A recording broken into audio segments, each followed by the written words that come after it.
메리 크리스마스. 예, 메리 크리스마스입니다. 오늘 우리가 이 시간을 통하여 예전에 우리의 신분이 죄인이었음을 우리는 다시 한번 고백합니다. 그러나 하나님께서는 죄로 죽었던 저와 여러분을 그대로 죽음에 버려두지 아니하시고 당신의 아들 예수 그리스도를 이 땅에 보내주셔서 저와 여러분의 죄를 지고 십자가에 죽게 하시어서 하나님의 능력 가운데 다시 부활하시고 승천하게 하신 그 주님을 우리는 찬양합니다. 여러분 믿습니까? 예, 그러나 많은 사람들이 지금 이 시간에도 2000년 전에 오셨던 아기 예수의 그 역사를 부인하고 믿지 않는 사람들이 많이 있습니다. 혹은 어떤 사람들은 그 사건은 신화다 이렇게 얘기하는 사람들이 많지요. 신화다. 그러나 많은 사람들이 그 사건을 신화라고 얘기를 하고 있지만 그럼에도 불구하고 하나님께서 하신 일은 모두가 역사라는 사실을 우리는 믿습니다. 역사예요. 성경의 역사를 믿지 않기 때문에 그 성경 속에 기록된 사실도 믿지 못하는 것입니다. 그런데 우리 객관적으로 한번 생각해 봅시다. 성경 안의 모든 역사의 기록은 오늘 본문의 말씀처럼 성령의 도우심 없이는 믿을 수가 없습니다.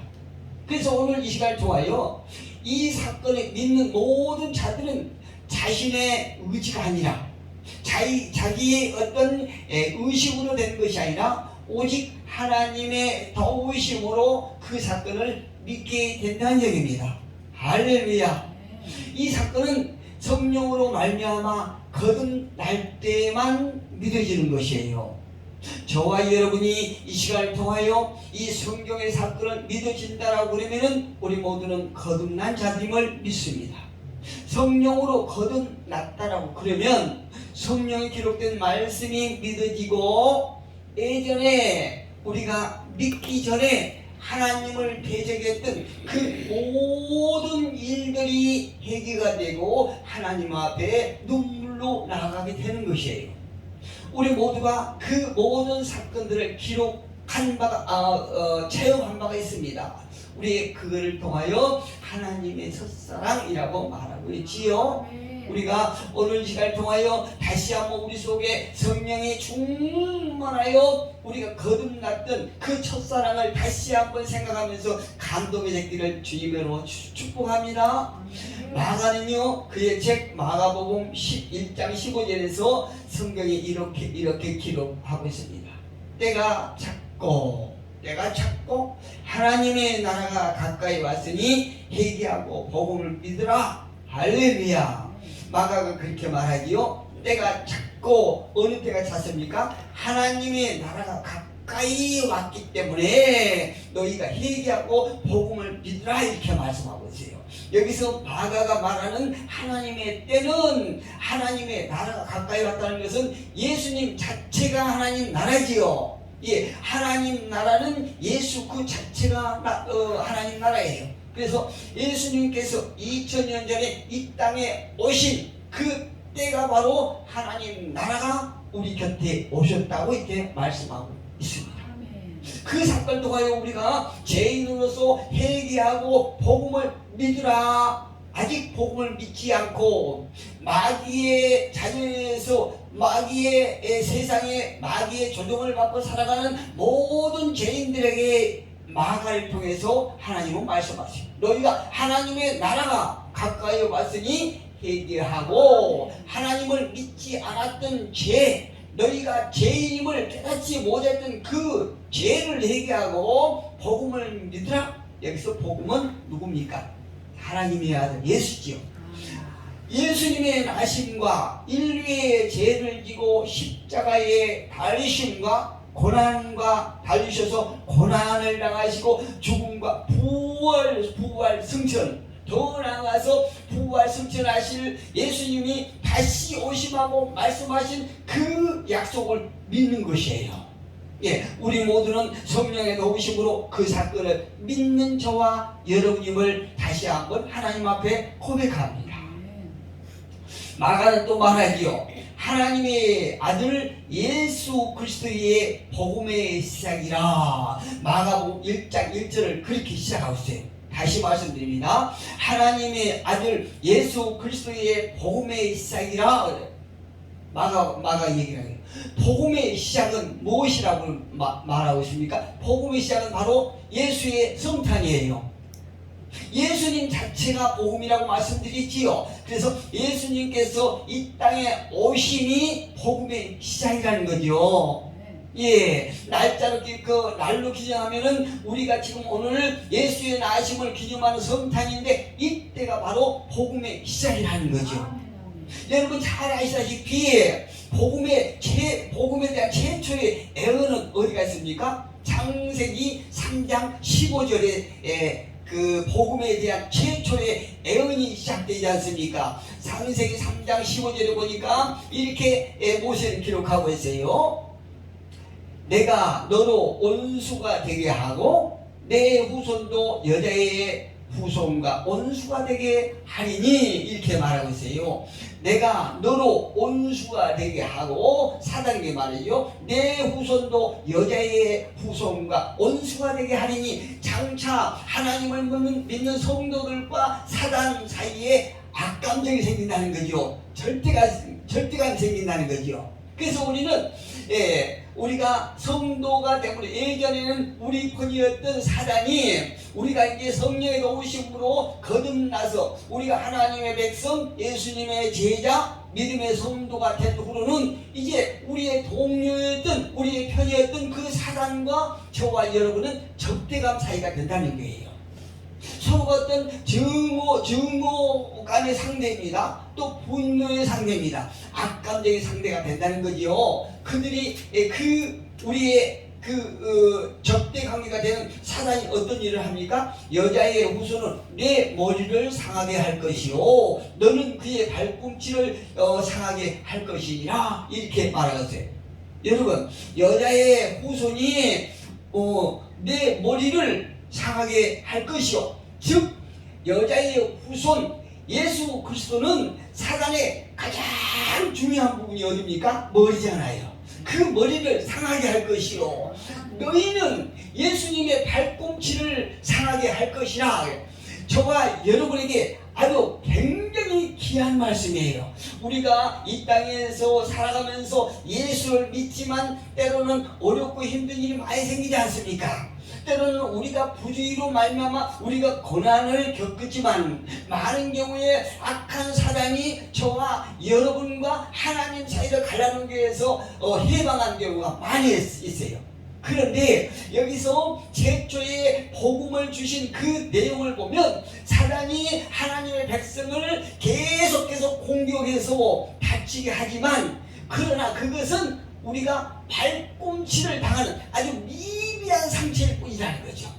그에 비해서 예수님을 믿는 저와 여러분이 예수의 권세로 그를 치는데 사단의 머리를 칠 수 있다는 거죠.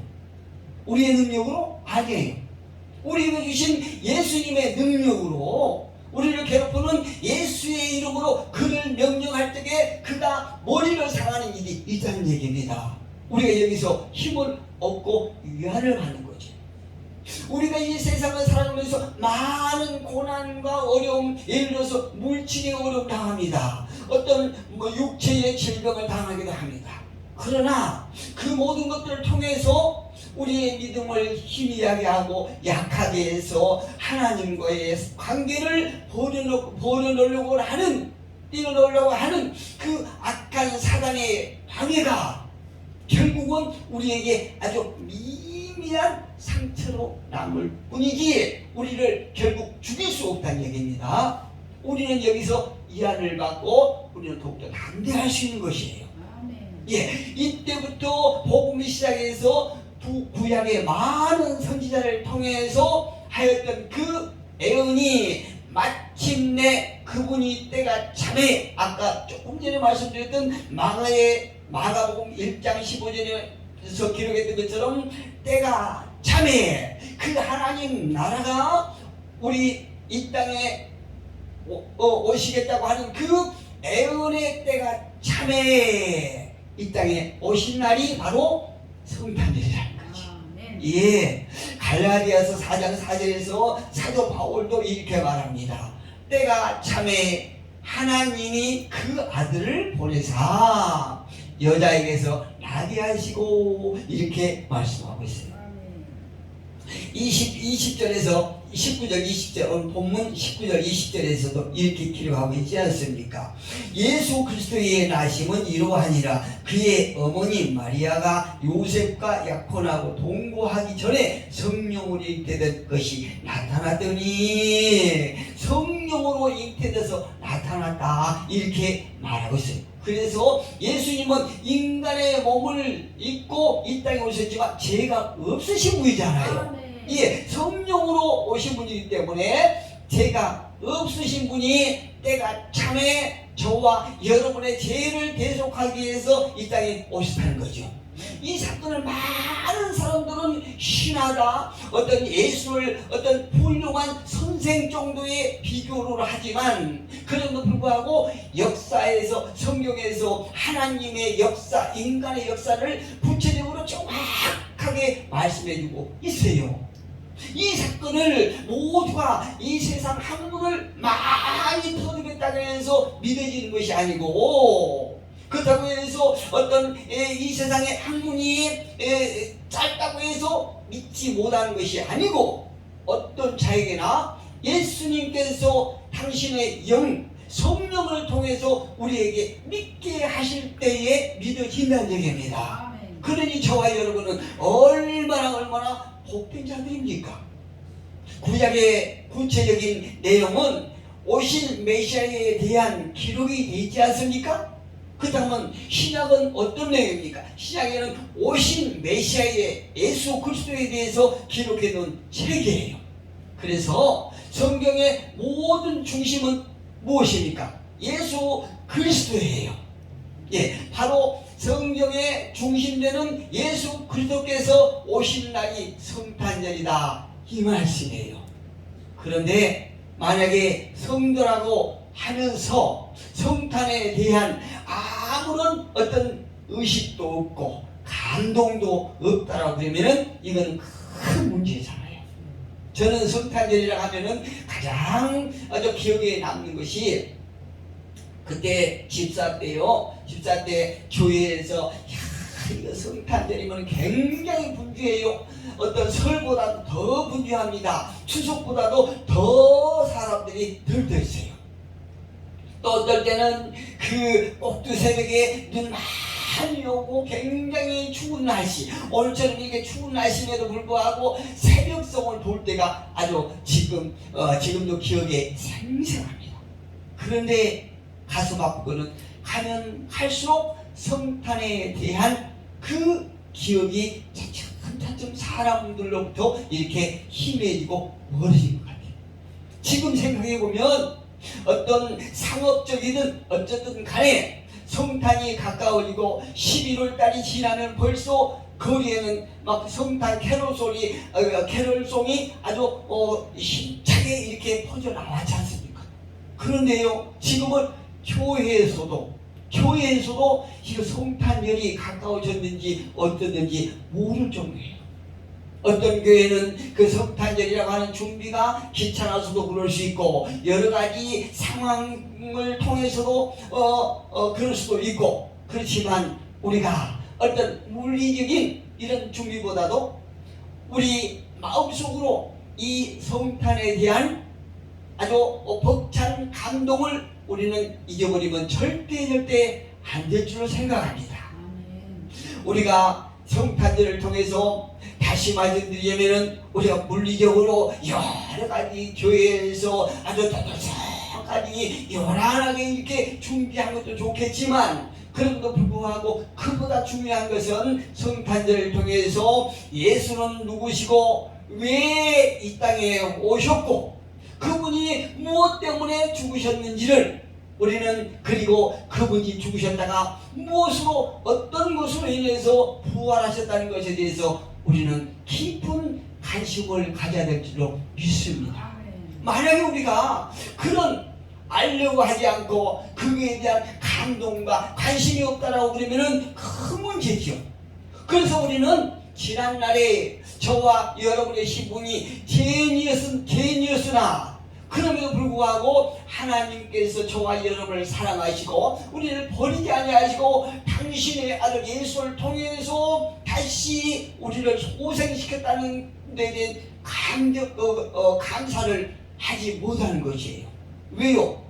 성탄절의 의미를 모르고 우리 때문에 죽으셨다는 예수님에 대한 사건을 우리가 모르기 때문에 감사할 줄 모르는 것이에요.